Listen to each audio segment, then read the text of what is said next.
Un superbe projet verra le jour en 2022 à Saint-Joseph, soit le centre multifonctionnel. Et j'ai avec moi la personne qui de mieux placée que le maire, M. Pierre Gilbert, pour nous en parler. Bonjour, M. Gilbert. Bonjour, madame. Donc, un projet qui était dans l'air depuis fort longtemps, là, depuis peut-être quoi, une dizaine, douzaine d'années? Oui, une douzaine d'années et un peu plus même. Alors, dans un premier temps, au départ, la Ville avait regardé la possibilité de rénover le centre de l'aréna actuel, si on veut, et devant des coûts qui étaient exorbitants, alors il a été convenu qu'il serait préférable d'attendre un programme à ce moment-là de subvention puis d'y aller avec un bâtiment neuf.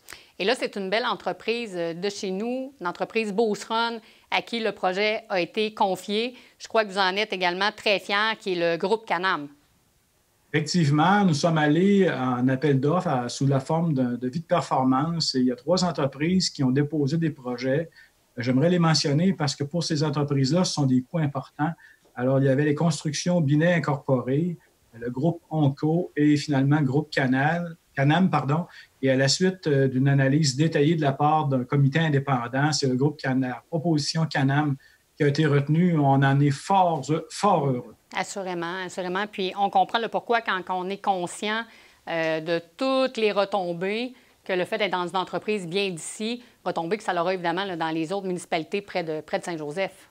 Effectivement, j'ai eu une discussion avec M. Dutil la semaine dernière et il m'a confirmé que de très nombreuses entreprises, Beauceron, participeront à la construction, dont plusieurs entreprises des municipalités de Saint-Joseph, Sainte-Marie, Saint-Odilon, Beauceville, Saint-Georges. Alors, nous, à Saint-Joseph, on est très heureux de ça. Comme l'a mentionné M. Dutil, ce sera un projet fait pour et par des Beaucerons.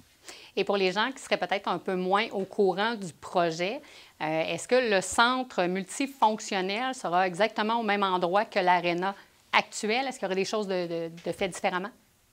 Pas tout à fait au même endroit. Il va être légèrement plus à l'est. En fait, il va être situé entre l'aréna actuelle et la route de contour à Saint-Joseph, près de la route de contour. Alors, c'est exactement là parce qu'on voulait demeurer près de l'école secondaire parce que nous avons un programme de sport-études, hockey. Alors, on voulait aussi que ce soit facile pour les jeunes d'avoir accès. Et là, à ce moment-là, est-ce qu'on parle d'un centre, multifonctionnel sur lequel, est-ce que vous aurez 2 glaces, des places assises, des places debout, un aire de restauration?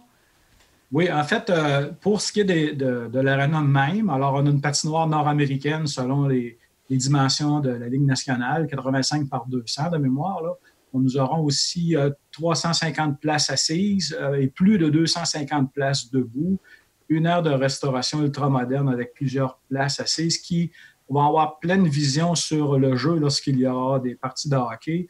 Et aussi, on va avoir une salle, appelons ça une salle communautaire qui va pouvoir asseoir plus de 250 personnes en configuration table ronde. Si on évoque des tables rectangulaires, alors on va pouvoir recevoir plus de gens encore. Donc, elle est divisible en 2, alors on pourra avoir plus d'une activité à la fois. Non, mais c'est parfait. Et vous, comme moi, qui sommes 2 personnes de chiffre, on aime mettre un coup sur des beaux projets comme ça qui arrivent dans nos régions, dans nos municipalités. Ça représente combien, ce projet-là? Le projet-là, le budget qui était alloué aux gens qui proposaient des projets, c'était 9 875 000 $ et le groupe Canam a soumissionné de mémoire là, 9 809 750 $. Et ce projet-là est doté et avantagé par une subvention fédérale provinciale de 6 533 000 $. Donc, évidemment, on est conscient que les subventions vont faire en sorte que les gens de Saint-Joseph vont profiter de l'établissement, comme les gens, évidemment, autour, mais sans nécessairement avoir le coût augmenté sur le compte de taxes parce qu'on arrive avec un centre multifonctionnel qui est au goût du jour, là. Bien, en fait, on n'aura pas le choix d'avoir une certaine portion qui va être attribuée au compte de taxes, sauf que grâce à la collaboration fédérale provinciale, il va être de beaucoup amoindri. Et il nous reste à mettre en place un programme de partenariat et de commandite de marque là, qu'on va déposer, qu'on va partir en début 2021 là, pour les gens qui seraient intéressés d'associer leur nom à ce magnifique centre du 21e siècle. Et on devrait s'attendre à la première pelletée de terre à quel moment? Au printemps, à la fonte des neiges. Ah oui? Peut-être même avant un peu, mais c'est au printemps. parce qu'il faut prévoir 14 à 15 mois de construction. Alors, comme on veut être opérationnel à la fin de l'été 2022, il faut que ça démarre là, tout de suite au printemps. D'ailleurs, il y a certaines étapes qui sont déjà faites en études de sol, de caractérisation, de choses comme ça qui ont déjà été faites actuellement.